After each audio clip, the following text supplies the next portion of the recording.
Ces récompenses pour les personnes qui ont œuvré pour la Marido, donc en 2016. Et cette année, donc 3 ont été décernés pour la Balagne, parmi plusieurs cœurs d'or qui ont déjà été donnés lors de la soirée des bénévoles.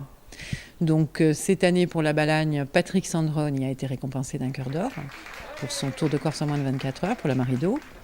Et bien sûr l'association Red Amazon, Calvifornia, donc représentée par Marilou Tiavaldini et Mélodie Bianconi, qui ont organisé un grand concert au Domaine Orsini, donc pour la Marido. Et le 3e cœur d'or pour les bénévoles des ateliers Parole et Bien-être de Calvi. Quel est le but de cet atelier ?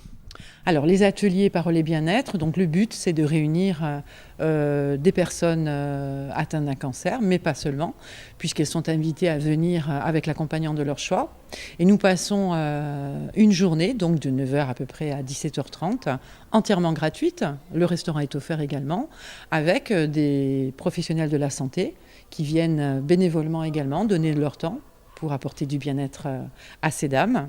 Donc on a des kinés, esthéticiennes, un petit peu de tout, on va dire, sophrologue, réflexologue, massage du visage liftant. C'est un moment assez émouvant en fait finalement parce qu'on est toujours dans l'échange du don et de recevoir aussi nous, parce qu'en tant que bénévole on donne une journée de notre temps mais on reçoit tellement au niveau de l'humilité, de l'accompagnement, de gens qui sont toujours... alors parfois c'est un petit peu difficile pour elles, effectivement il y a des caps à passer qui sont plus ou moins graves, plus ou moins douloureux, mais c'est une très belle leçon d'humilité pour nous en fait. Comment se déroulent au jour le jour ces ateliers ? Alors en général le matin on démarre très rapidement par des ateliers individuels et puis très souvent l'après-midi à la fois des soins individuels et puis aussi un partage de moments collectifs.